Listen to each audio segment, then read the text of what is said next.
piscinas, não é?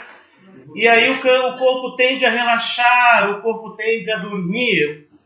Mas a Bíblia fala no Salmo 19 que os juízos ou os preceitos do Senhor são comparáveis com o que mesmo? De acordo com o salmista.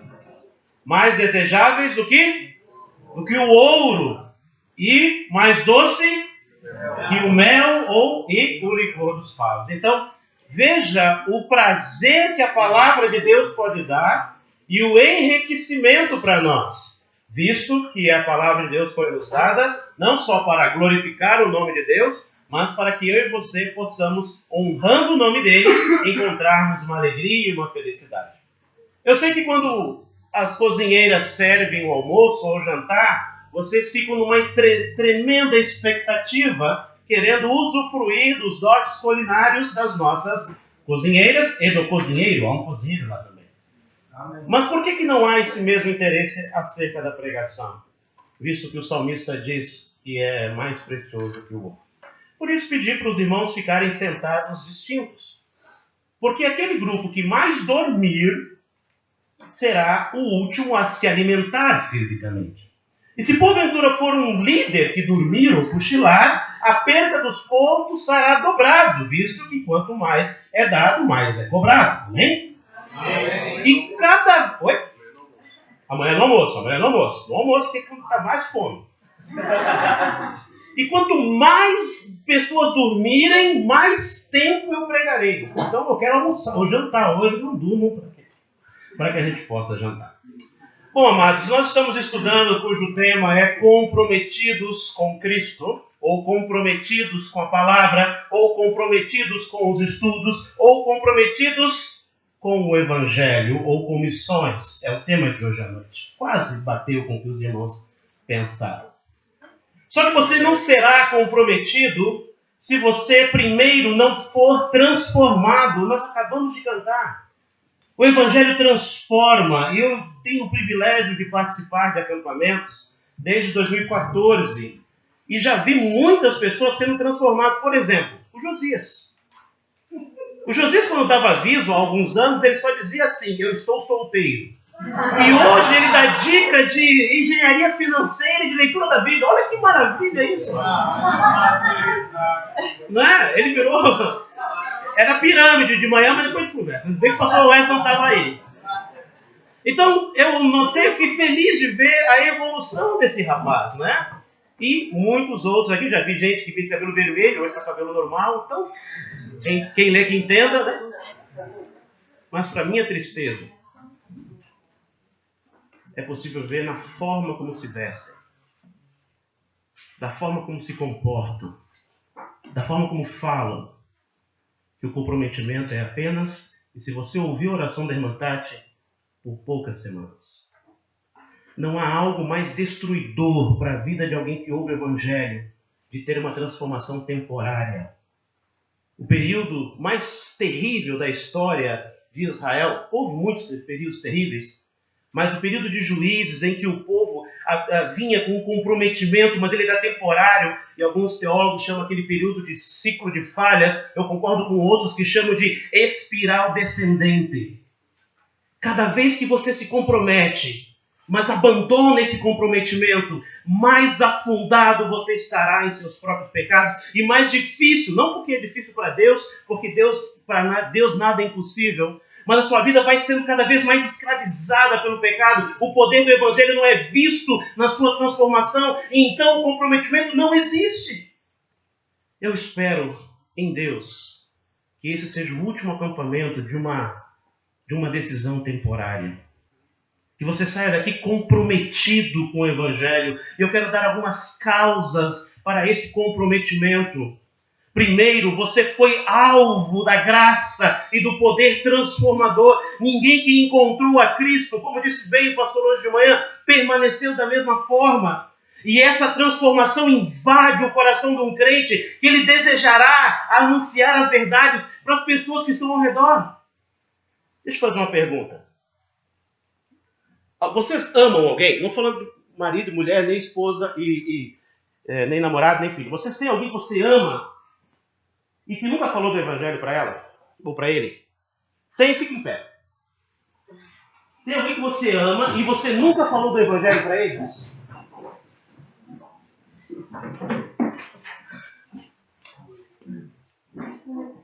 Desculpa, você não ama a pessoa. Você não ama. Não talvez com base no que a Bíblia vai nos ensinar hoje. Como é que você pode amar alguém, dizer que ama alguém, e sabe que o destino dela é o inferno? É o sofrimento eterno. Eu não sei quem é a pessoa que você está pensando agora. Pense nessa pessoa que você ama. Se ela morrer hoje ela estará no inferno. Se ela morrer sem Cristo, lógico. Daqui a 5 anos, quando vocês estiverem casados, alguns de vocês, sabe onde é que ela vai estar? No inferno. Daqui a 15 anos, quando você estiver embalando os gêmeos nos colos, sabe onde é que vai estar essa pessoa? No inferno. Daqui a 30 anos, quando você se aposentar, se alguém se aposentar nesse país, né? Sabe onde vai estar essa pessoa? No inferno. Que amor é esse que não avisa? Que amor é esse que não chama a atenção? Que amor é esse que não prova a transformação pelas próprias ações? Pode sentar. Abre comigo em 1 Tessalonicenses. 1 Tessalonicenses.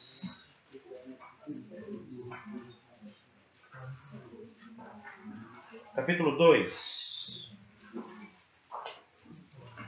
Eu não vou ver se alguém está dormindo, mas só vê para mim, pastor, por favor. Vai anotando aí. Põe todo ponto dobrado para quem for para quem for ministro do Evangelho aí, da liderança. 1 Tessalonicenses, todo mundo achou? Acharam fácil Tessalonicenses? Teve que ir lá no índice. Uma vez eu vi uma menina que decorou 1 Tessalonicenses. Eu falo um nome feio e eu sei qual é o livro que é. Meu Deus. Tessalonicenses, esse nome, o nome da cidade de Tessalônica, foi dada em homenagem a uma das minhas irmãs de Alexandre o Grande. Então é um nome grandioso. E as pessoas não desvalorizam a ponto de chamar assim como um nome difícil ou feio. Eu quero que você abra comigo em 1 Tessalonicenses, do capítulo de número 2. Eu vou ler o versículo de número 8. Todo mundo achou?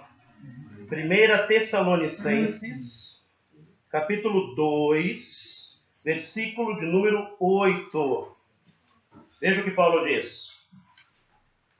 Assim, nós, sendo-vos tão afeiçoados, de boa vontade, quisera-vos comunicar-vos não somente o Evangelho de quem?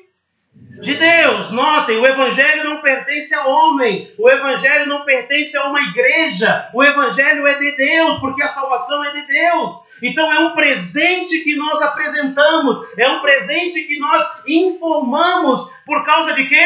Diz Paulo, por ser afeiçoado a alguém. O que é ser afeiçoado a alguém? Alguma tradução diferente do que essa palavra está aqui? Querendo-vos muito. Muito amados. Olha o que ele diz. Não somente o Evangelho, mas ainda a nossa própria alma, porquanto nos éreis muito queridos. Paulo, irmãos, teve uma dificuldade tremenda nessa igreja. Ele foi perseguido, ele foi açoitado no início. Lá em Atos 17, eu não vou poder avançar muito aqui, eu gostaria de ler lá o início dessa igreja, em Atos 17.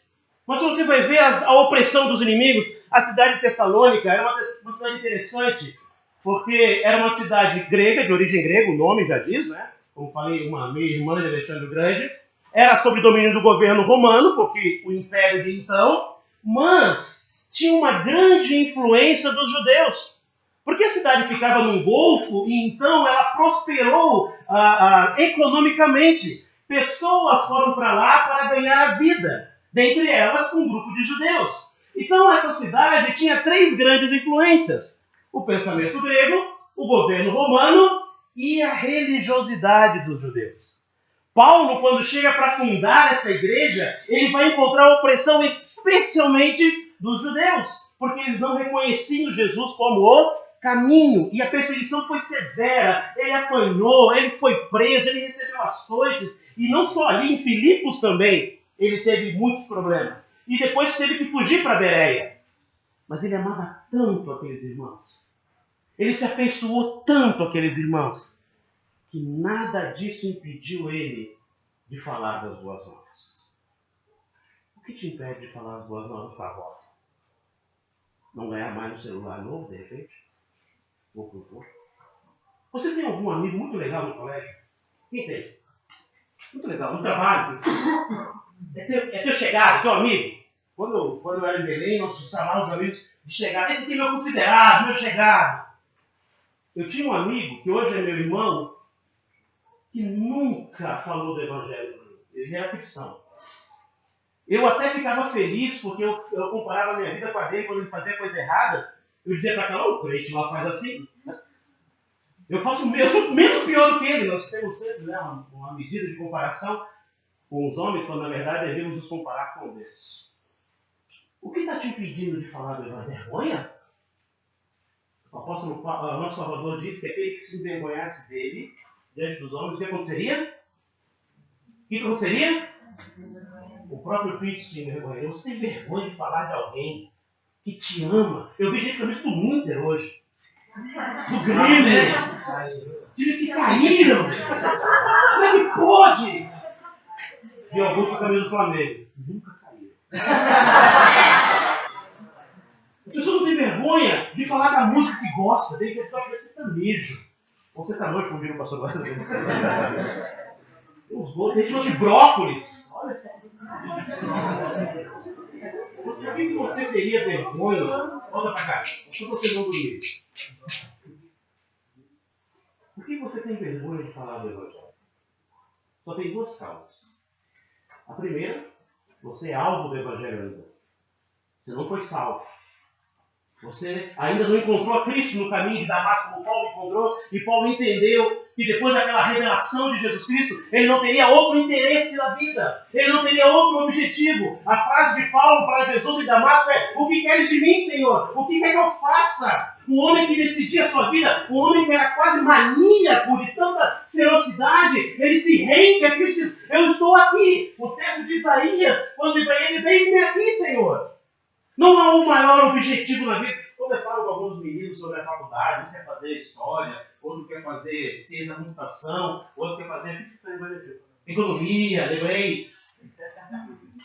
É ótimo, não há problema nenhum. Você querer planejar sua vida. Mas o crente ele é chamado para uma vida maior, uma vida exaltada, uma vida de representação do grande Deus, nosso Senhor. Nós somos uma nação santa, diz Pedro, um povo escolhido. Para quê?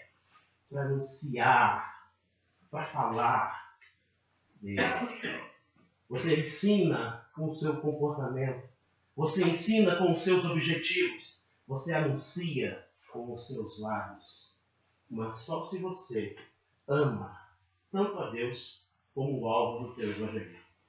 Veja que interessante essa passagem de Paulo. Faltar-me-ia tempo de ler tudo, né?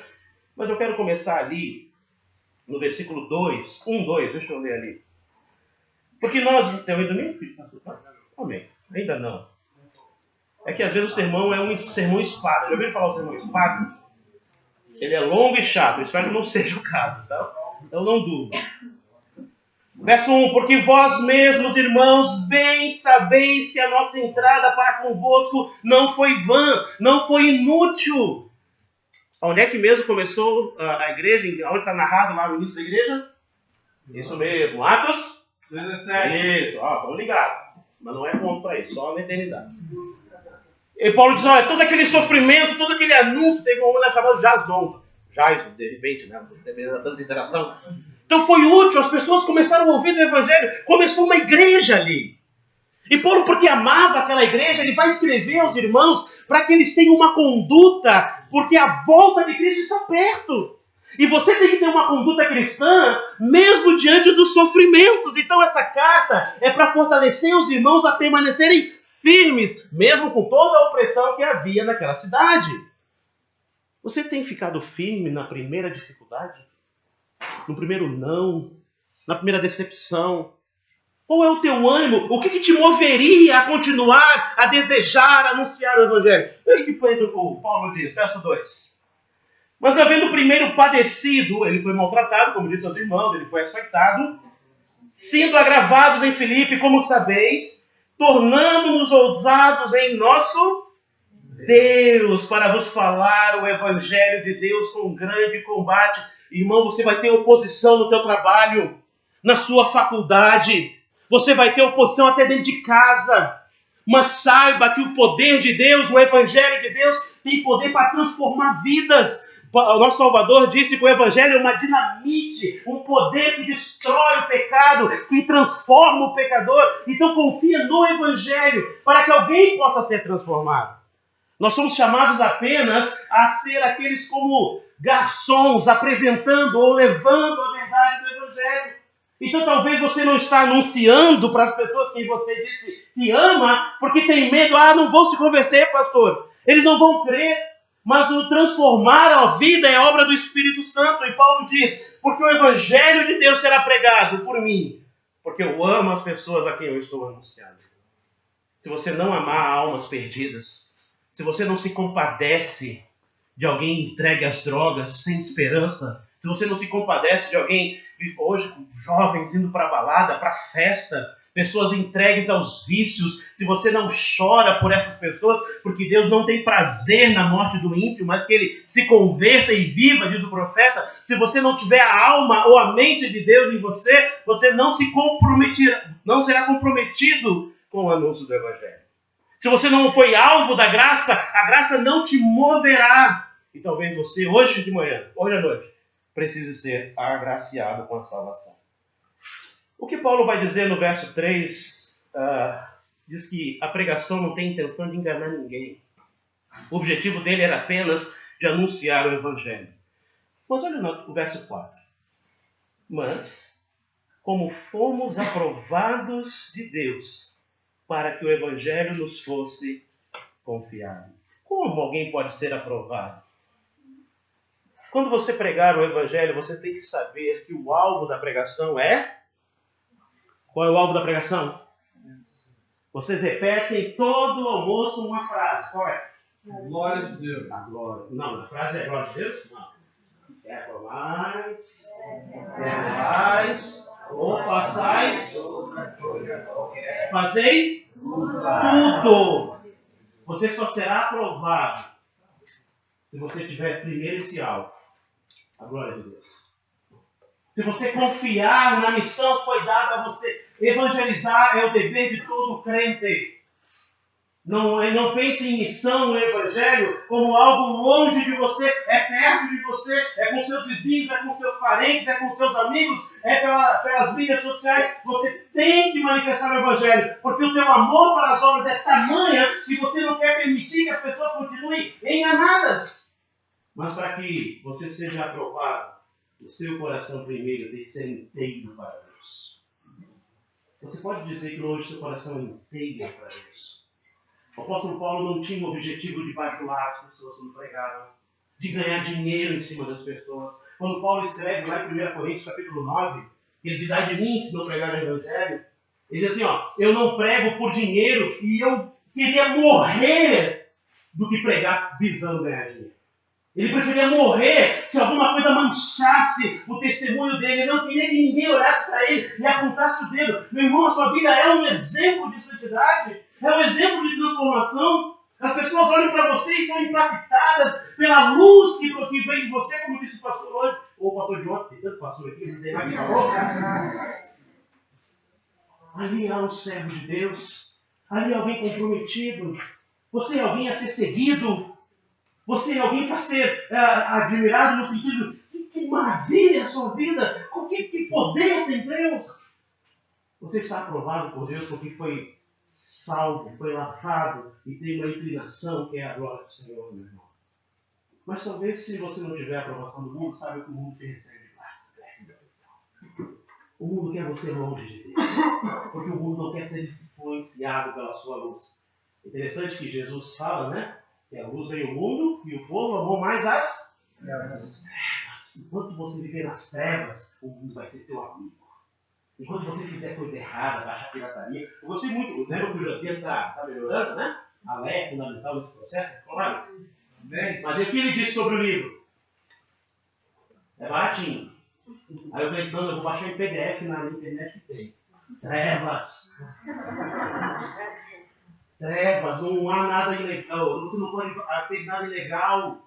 Você precisa manifestar luz, comprometimento com a glória de Deus e lutar para que a sua vida seja um vaso de honra diante do trono eterno e assim poder ser aprovado por Deus ao Senhor. O que Paulo disse a Timóteo mesmo, que o pastor citou de manhã, sobre ser aprovado? Como é que é o versículo lá? O versículo mesmo, esqueci. É o da onde? Hã? Qual era? Foi a Tito ou foi a Timóteo? Não lembro. Foi a Timóteo. Timóteo? Na primeira ou na segunda carta? E dizia lá, vocês estão falando em língua, estão murmurando, não estou entendendo nada. Procura, o que é procurar? Esforça-te para. Sabe quando eu casei para não procurar nada mais? E até quando você acaba não achar, é porque foi para nada, então não existe. Mas não é chato quando você pede, procura lá para mim, só fala. Não achei. Então, o ato de procurar precisa ter zelo e desejo, né? Comprometimento em achar. Procurarei até achar. Procure ser um obreiro aprovado até você ser um. Procure aprender a orar, orando até você orar com um coração cheio da graça de Deus. Leia a Bíblia. Eu gostei muito desse, eu não conheci o Beto. Não conheci o Beto. Leia a Bíblia até você conhecer os desígnios de Deus. Ai, pastor, eu estou pronto para servir a Deus. Qual é a vontade de Deus? Leia a Bíblia. Não vai de um anjo. Na verdade, alguns ficam olhando para aqui, eu acho que estão vendo anjos, mas não virá um anjo querendo falar a vontade de Deus para você. A vontade de Deus para você é que você faça a obra dele uma vez que você já é salvo. E a obra dele é manifestar o nome dele para esse mundo cair. Não há, eu gosto muito que o Hernandes Geraldo disse que o ministério mais bem sucedido da igreja, sabe qual é? É o evangelismo. Porque você não precisa convencer ninguém. Você só precisa pregar. Quem convence é quem? O Espírito Santo de Deus. Olha que maravilha, irmãos. Mas às vezes a gente não abre nem a boca. A gente não é capaz de dar um folheto. Talvez porque não somos aprovados, ou talvez porque não amamos as pessoas. E Paulo continua no seu discurso de apresentação aqui no capítulo 2, falando que o coração dele era desejoso por Deus. Veja como ele termina. Verso 4. Mas, como fomos aprovados de Deus para que o Evangelho nos fosse confiado, assim falamos, não para o quê? Agradar aos homens. Uma clara ação do falso cristão, ou do falso profeta, ou do falso pastor, é falar aquilo que agrada os ouvidos e não aquilo que é preciso. O Evangelho pode ser um remédio amargo. Mas se você der um placebo para a pessoa ao invés desse remédio amargo, você está continuando, você manterá essa pessoa na condenação. Então o remédio é amargo, sim, mas ele tem resultados eficazes quando pregado no poder do Evangelho. E Paulo continua. Mas a Deus que faz o quê? Deus faz o quê? Vamos imaginar que quando você pagou o acampamento, lá no coração estava para eu vou lá me divertir. Não há problema em se divertir, né? Tem tempo para tudo, não tem? E você pensou na piscina. E você pensou nas comidas. E eu confesso que eu também pensei. Mas em nenhum momento você fez assim. Senhor, eu ouvirei 7 mensagens. Você sabia que eram 7, sabia? Sim.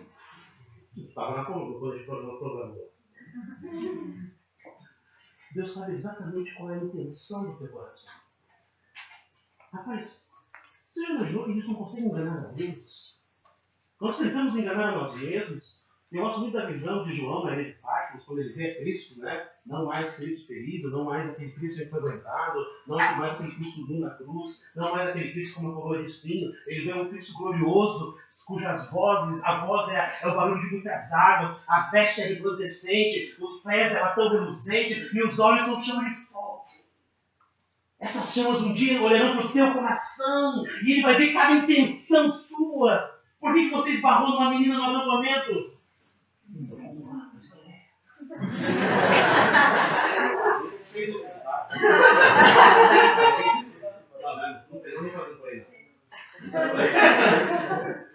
Eu fiz assim, parecia, né? Eu não tô pegando.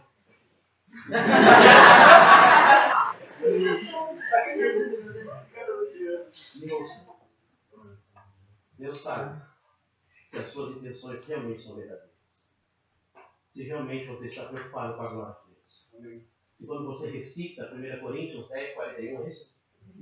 31, você está dizendo apenas para legal que eu estou com fome. Ou se você está meditando naquilo que você está aprendendo.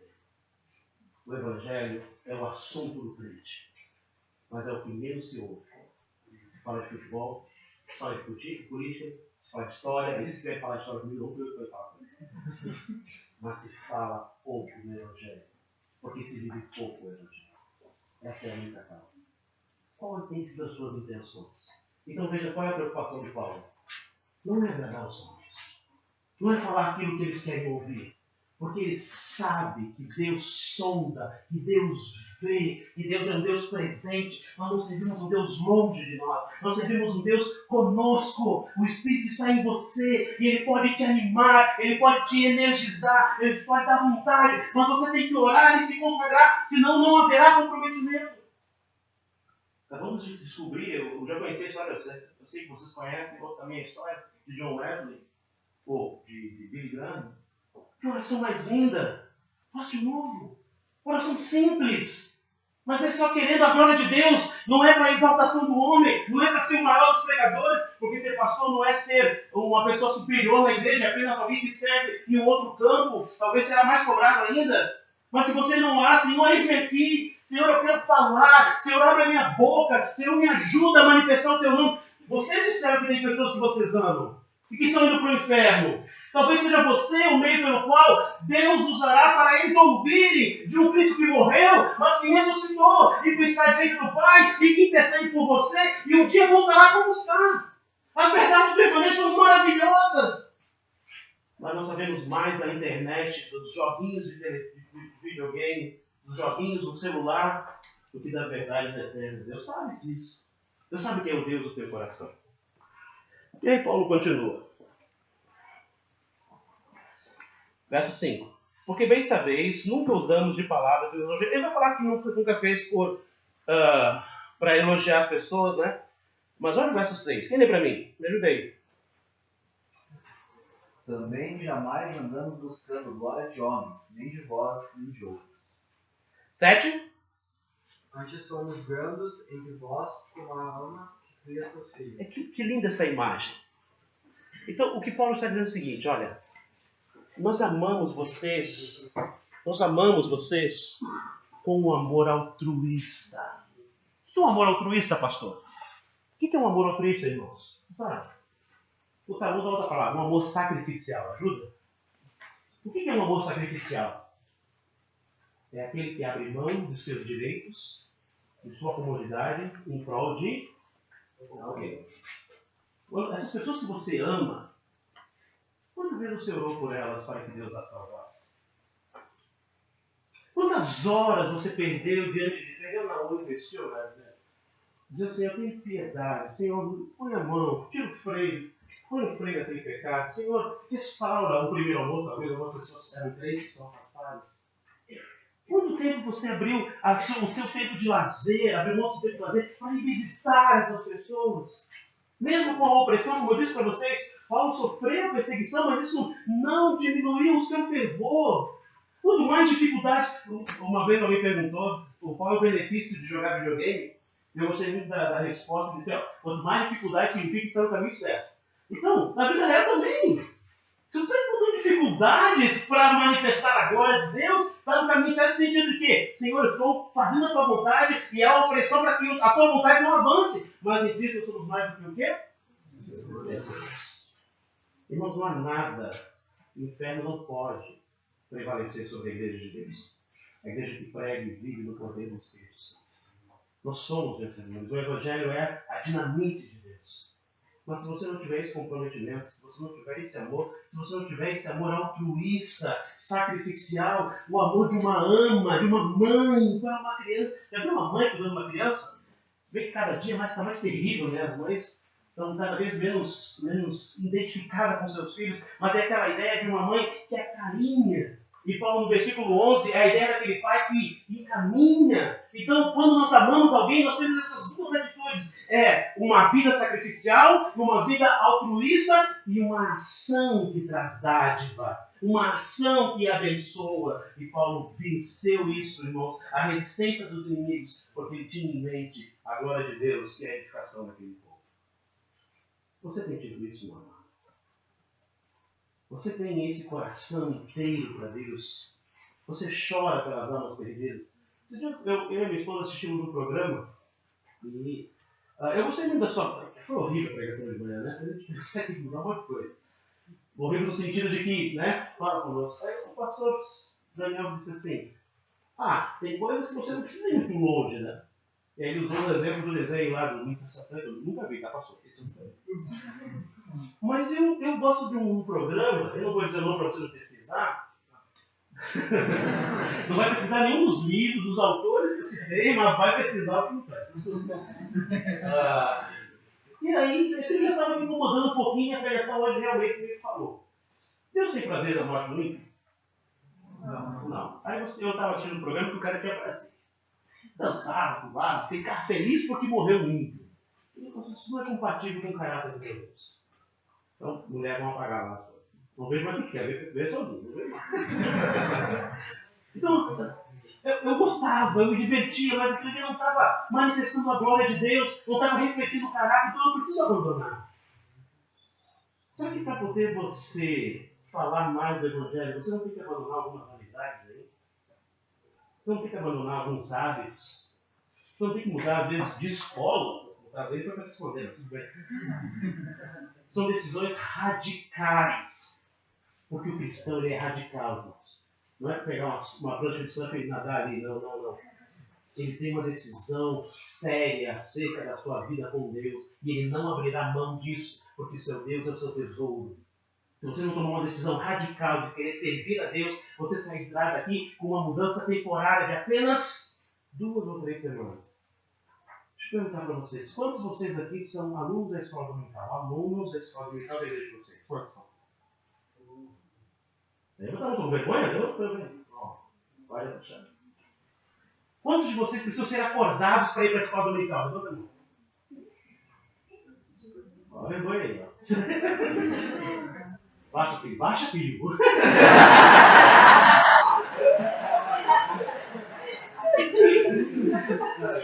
A minha filha está feliz da vida, porque hoje era a única alvo, né? Agora tem mais 2 crianças.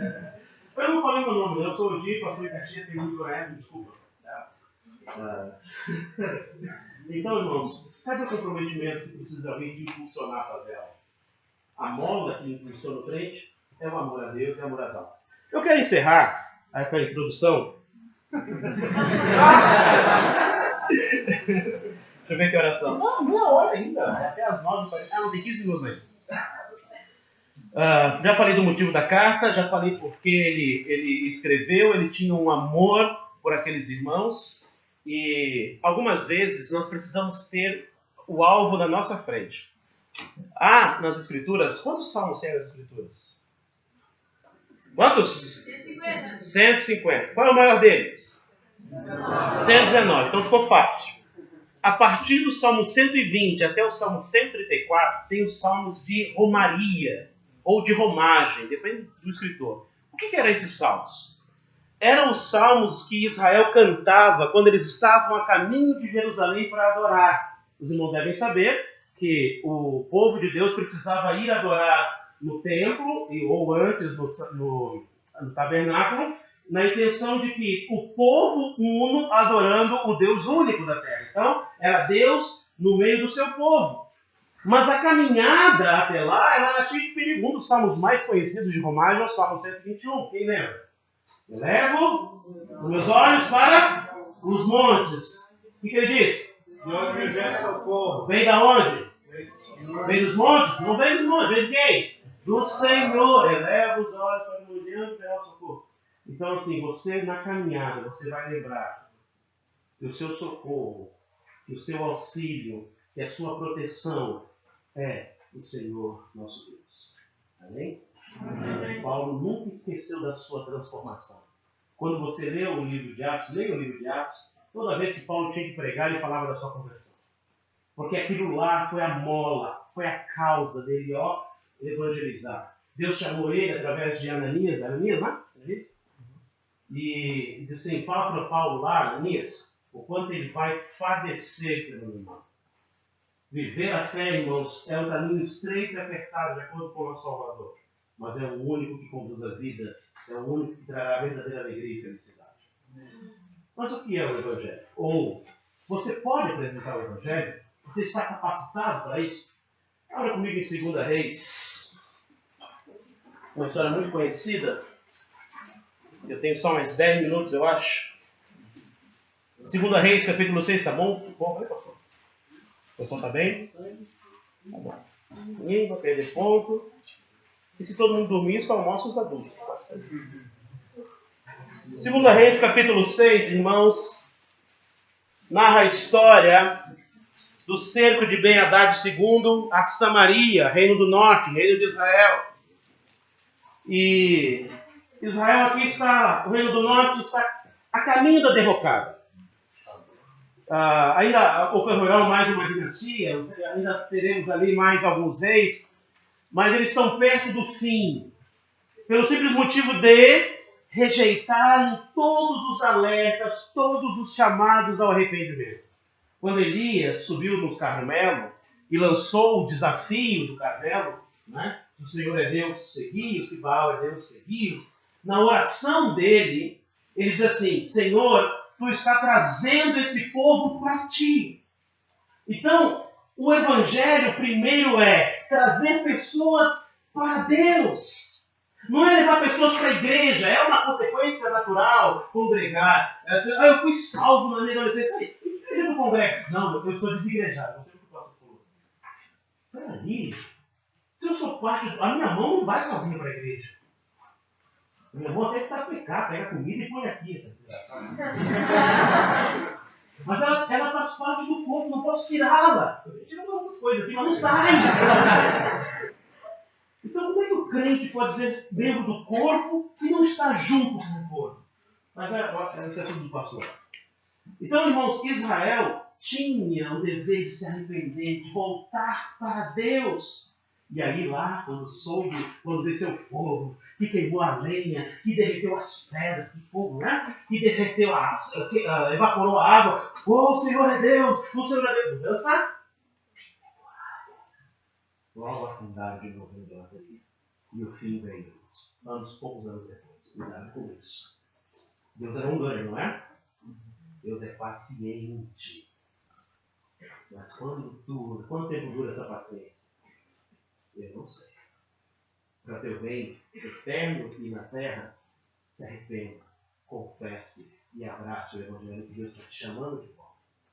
Então Elias lançou o desafio. O seu sucessor Eliseu, ele também manifesta o coração de Deus em chamar Israel. Mas Israel rebelde, Israel não queria.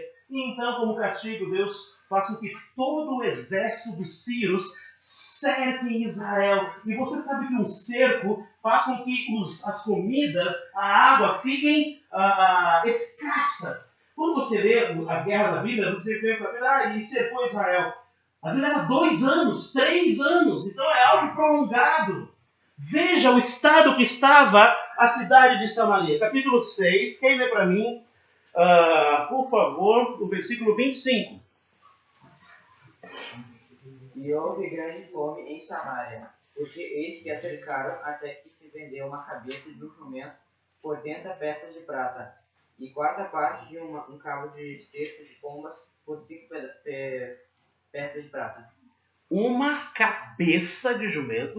Alguém gosta de cabeça de porco? Eu gosto. Só que não tem quase carne nenhuma. Tu fica lá ali. Imagina eu comprar uma cabeça de porco por quase 1 quilo de prata. Você me chamaria de louco? Pastor, só deu 1 quilo de prata por uma cabeça de porco. Eles estavam dando quase 1 quilo, 960 gramas, por uma cabeça de jumento. Eles estavam comprando 1/3 de litro, mais ou menos 400 gramas, 350, 400 gramas, de esterco de pomba. Alguns comentaristas dizem que era para comer, e outros para usar como combustível. Qualquer que seja as coisas, é horrível. Eles estavam pagando, irmãos, 50 gramas por esterco de pomba. Sabe o que isso me apresenta? O homem sem Deus é um homem miserável. O homem sem Deus não tem esperança. Eu gosto muito da imagem que Deus passa através do profeta Ezequiel, narrando como Deus chamou Israel. Deus fala através de Ezequiel, dizendo: Israel, você foi fruto de um aborto. Você foi lançado, ó Israel, na areia, envolto no teu sangue, Israel. Você era repugnante, Israel. Mas eu passei por você, Israel, e eu te amei, Israel. E eu te tomei para mim, Israel. E eu te lavei, e você cresceu. Ele faz a comparação com uma moça. Ah, tem muitas moças aqui, né? Eu concordo com os meninos são mal acabados. As moças lindas que cresceram cantando. São as moças de Jesus. Depois casam com o diabo, né? Com 15 anos. Ficam mostrando os seus dotes para quem não teme a Deus. Nunca se aproxime de um menino que não ama a Deus. Nunca se aproxime de uma menina que não teme a Deus. Porque eles vão te levar para a profundeza do pecado. É escada a vida cristã. Mas para quem não teme a Deus, é um poço sem fundo. E aí Deus fala para Israel: Israel, eu te amei. E quando você ficou bonita, Israel, quando você ficou formosa, Israel, você se apaixonou por outros namorados, e você olhou para você, Israel, e você se achou linda. Só que Deus diz assim: a sua beleza era eu. A beleza de uma menina é o seu temor. A beleza de um menino, graças a Deus, é o seu temor. Israel, irmãos, se tornou horrível, porque esqueceu da fonte da sua formosura. Você pode passar o batom que for, o desodorante que for, o perfume que for, gastar todo. Olha, passar mais gel, viu o que aconteceu? Não faça isso. Você não ficará bonito aos olhos de Deus. O perfume que te traz atrair, que te atrai a Deus, é a santidade. Não somos chamados a adorar a Deus na beleza da santidade. Então, irmãos, quem não está em Cristo, ele está em estado deplorável. É assim que Deus vê nojento. Você é assim, ou era assim, completamente miserável. E o que acontece? Não parou Deus, eu acho, né? Nem vou falar do canibalismo ali, que é uma cena também terrível. Terrível. Longe de Deus, as pessoas são capazes das piores coisas. Moisés já tinha dito lá em Deuteronômio que Israel, longe de Deus, comeria seus próprios filhos. Que loucura. Que loucura. Não à toa, o Jeremias disse sobre chamando os céus e a terra, né? Horrorizai-vos. Quando eu vejo um jovem que se afastou de Deus, eu me dá vontade de gritar com Jeremias: horrorizar, o que ele fez? Trocou a fonte, o manancial de água viva, por cisternas outras que não retêm água. Mas, o episódio de texto nosso aqui, o rei vai lá chamar Eliseu. A culpa é de Eliseu. Que adianta servir a Deus? Aí Eliseu dá uma. Quando veio o mensageiro, Eliseu diz: está vindo aí o mensageiro. Eliseu era o profeta, Deus, né? Revelava para ele as coisas, ele sabia qual era a vontade de Deus, ele estava ciente do seu ministério, ele estava na presença de Deus. Era uma frase muito comum do profeta: o Deus cuja presença estou. Você está na presença de Deus? Eu sei que Deus está em todo lugar. Mas o seu coração moralmente está alinhado a Deus? Também você pode estar no culto e estar longe de Deus. Quando, lá em Marcos 1, Jesus entrou numa sinagoga e viu a Bíblia lá, né? Um demônio, não estou falando que tem demônios aqui. Mas se está no culto, significa que você está perto de Deus. Lembra? Deus veio o azar. E aí o profeta fala, né? Diz: amanhã haverá víveres. E aqui ele diz no versículo, deixa eu ver qual é, 2, se não me engano, capítulo 7. Quem lembra a mim? Não, 1 do capítulo 7. Então disse Eliseu: ouvi a palavra do Senhor, assim diz o Senhor. Amanhã, quase este tempo, uma medida de farinha haverá por um ciclo, e 2 medidas de cevada por um ciclo à porta de Samaria. 6 litros de farinha por 15 gramas de prata. Olha que maravilha! Enquanto longe de Deus, longe das bênçãos de Deus, você compra a cabeça de Deus. Por causa do quilo, na presença de Deus há uma abundância. Deus nos chamou para uma vida de satisfação nele. E aí o que acontece? Samaria está cercada. Alguém já disse, se eu não me engano, foi Spurgeon, que evangelizar ou ser missionário é um mendigo 6, dizendo a outro, mendigo, onde tem pão. Você não tem pão, você aponta, a igreja é a seta que aponta a porta. Não é? Nós falamos da salvação em Cristo. Nenhuma religião, nenhuma igreja pode administrar a salvação, mas nós podemos apontar para o Salvador. Direi do Senhor, ele é o Salmo 91. Direi do Senhor, verso 2, ele é o meu Deus. Proclamarei, direi dele, ele é o meu Deus. Então, crente proclama Deus a outras pessoas. Havia 4 leprosos. Você sabe que os leprosos é comparável, e não é, eu acho que não é errado, a situação do pecador. Porque a lepra no Antigo Testamento inabilitava a pessoa a viver em comunhão com o povo de Deus. Inabilitava para servir a Deus. Então era um pária. Era alguém rejeitado. O leproso tinha que sair andando na rua dizendo, eu sou leproso, imundo, para que ninguém fechasse com ele por acaso. Esses 4 leprosos pensaram assim, por que ficaremos aqui para morrer? Eu quero perguntar para vocês hoje. Você que não tem certeza da salvação, ou você que já fez uma profissão, mas que a vida prova que não é comprometido. Não é os meus olhos que dizem se você é comprometido ou não. É os olhos de Deus que sabem. Deus não tem uma... Eu tenho uma opinião sobre vocês, certo? Você tem uma opinião sobre mim, ou não tem? Vocês são diferentes a mim?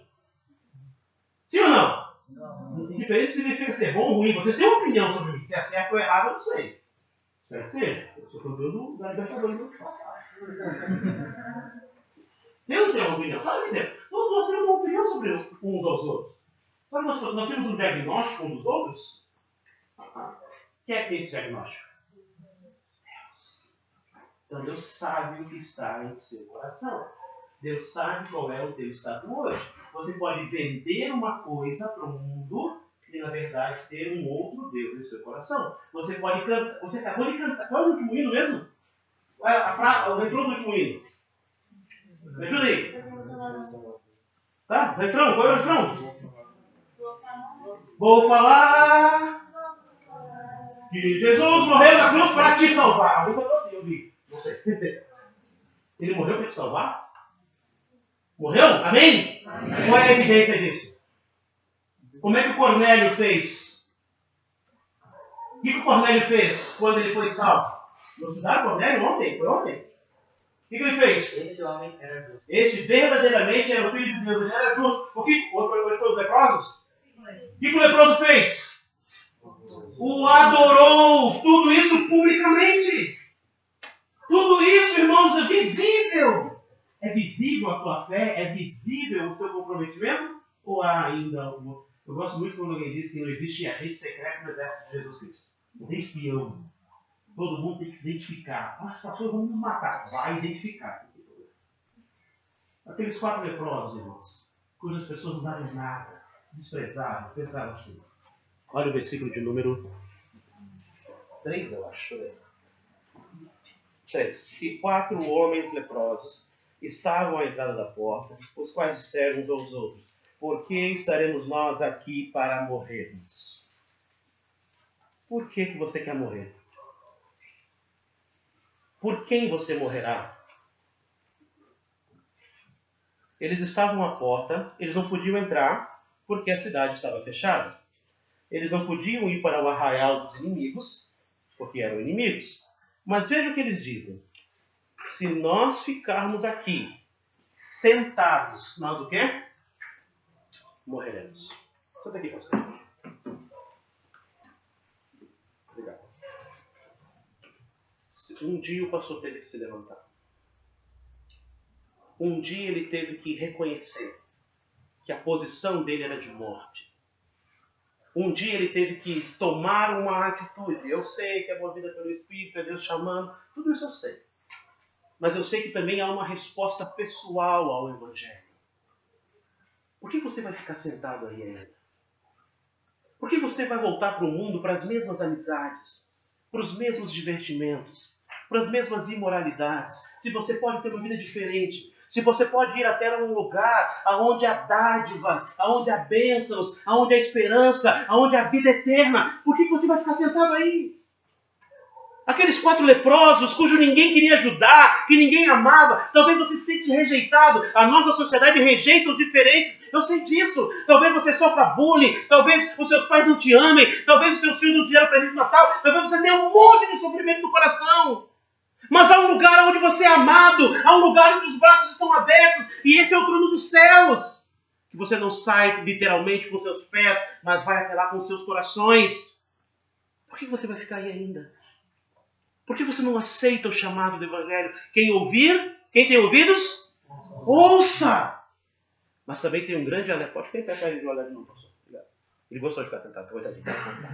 Fica aí, pastor. Agora ninguém dorme mais. Porque se dormir não come amanhã, mas tudo bem. Quando o Apocalipse está sendo terminado, o apóstolo João diz, quem é sujo, sujo ainda. Eu vou dizer para você que não quer tomar uma decisão. Vou dizer para você uma coisa de todo o meu coração. Aproveita bastante a vida. Veja todos os sites pornográficos que você quer ver. Namore todas as meninas que você puder namorar. Abrace todos os meninos. Aproveite muito, muito, muito, muito. Porque na hora que você morrer, você vai lembrar de todas as oportunidades que você deixou no caminho e vai sofrer. A única felicidade que você vai ter é aqui nessa terra. O que te espera lá fora ou na eternidade é pranto e ranger de dente. Não tem amigos no céu ou no inferno.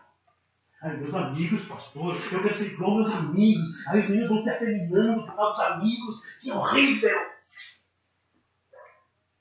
Tudo bem, aproveita. Não é um conselho meu, é um conselho de Salomão, tá? Mas saiba que tudo o que você fizer, Deus vai pedir conta. Eu pergunto, vale a pena ficar na posição que você está? Aqueles 4 pensaram, não vale a pena estar aqui. Sabe o que eles fizeram? Foram tentar a sorte. Lá no arraial dos céus. Quando eles chegaram lá, olha que maravilha. Os inimigos tinham fugido. E Deus é bom com a gente, irmãos. Você sabia que muitas vezes há dificuldades que nós não sabíamos que existiam, que Deus foi limpando. Um exemplo bem simples. Lembra das mulheres que foram domingo de manhã na escola dominical do Sepulcro? Tá certo que é uma aplicação meio estranha, eu posso entrar no meio de fora. Mas elas acordaram cedo de manhã. Isso mostra o quê? E foram, os maridos não foram, os filhos não foram, elas foram. E elas estavam andando lado a lado, com medo sim, porque havia um perigo real e imediato, fica um filme. Elas estavam preocupadas, quem removerá a pedra, mas os empecilhos não impediam elas de irem. Mas elas nem sabiam que tinha 2 guardas lá. Mas diz a Bíblia que veio um anjo do Senhor, rolou a pedra e sentou-se vitoriosamente em cima da pedra e os guardas fugiram. O problema foi resolvido. Aqueles 4 homens estavam indo, mas eles tinham um problema, tem um exército lá. Deus havia preparado o caminho para eles. Se você tem o teu coração em Deus, você não voltará atrás por causa das dúvidas, das dificuldades. Você confiará inteiramente no poder e na obra do Senhor. Quando eles chegaram lá, quando você lê lá, falta só 5 minutos para terminar isso. Eles viram todo aquele arraial vazio, comida para dar e vender. É como se a gente chegasse hoje ali e tivesse as lasanhas. Eu ia pegar uma esfregar aqui, guardar, começando famintos. Eles começaram a comer, e a esconder, ia para uma tela e saía da outra. E daqui a pouco aconteceu uma coisa. Não é bom que estamos sozinhos. Tem uma cidade lá faminta, sem esperança. Se você já se levantou no lugar, se você já creu em Cristo, você tem o pão da vida em sua vida e pode dar pão para o faminto. E pode abençoar quem ainda não ouviu o Evangelho. As pessoas estão lá sofrendo de depressão, enchendo as clínicas dos psicólogos, estão ganhando dinheiro por isso. É um campo da ciência? É. Mas crente depressivo é a coisa mais incongruente que existe. É claro que às vezes pode ser químico, pode ser físico, há motivos.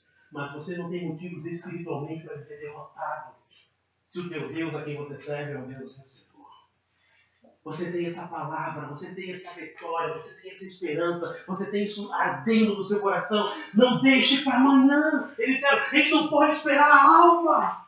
Se a luz levantar, será tarde demais. Algo ruim pode nos acontecer. Você tem a maior notícia. Não é para uma nação, não é para um povo apenas, é para o mundo. Há salvação em Deus, há salvação em Cristo. Ele salva, Ele liberta, Ele perdoa. Você tem isso.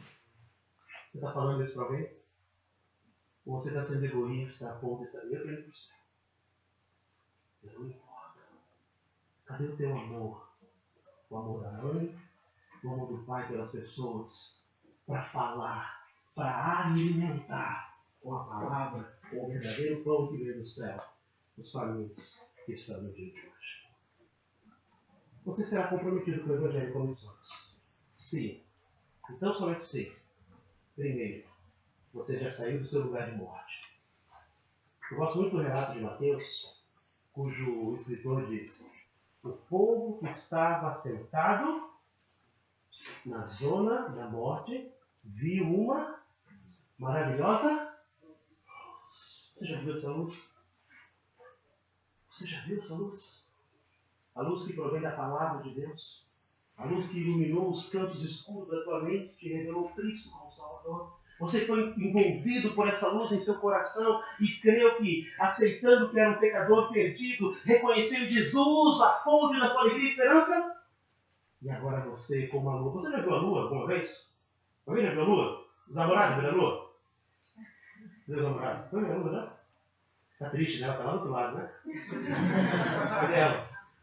Escondeu. Ah, tá ali. Ah, bom. Depois vai ver. Depois. Já mostrou a lua para ela? Já mostrou a lua para ela? Não? Não. Ele é bom, ele é muito bom. Ele é um aluno único. O melhor que eu tenho, o único que eu tenho. Mas como é que você consegue ver a lua? Alguém sabe? Ela tem luz própria? Não. Não? Como é que se enxerga a luz? A luz da lua? Hã? Ela pega a luz do sol e reflete na escuridão. Você tem luz própria? Eu tenho, passou nasci para brilhar.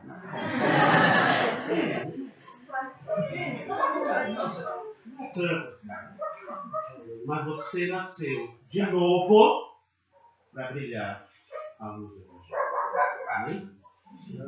Então eu quero fazer um convite para você se levantar. Agora é literalmente. Para que você venha aqui comigo. O Senhor Antônio vai orar por nós. Se você quer ser um mensageiro do Evangelho, levar comida ao faminto, a palavra de Deus.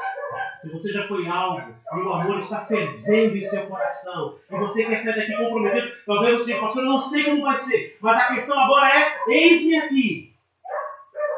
Se você quer fazer isso, vem aqui comigo, eu quero orar contigo, o pastor vai orar com você. Vem aqui, por favor. A vergonha vai pedir? Então eu vou pedir para o pastor orar para firmar vocês. Não? Ô, pastor. Olha para que a vergonha sua dos corações. Se o pastor estiver orando e você quiser levantar, você pode vir também. Tá bom? Você aqui. Obrigado. Ajudou. Ufa. Não me deixou só. Amém. Muito abraçador. Amém. Amém. Eu sei que é verdade.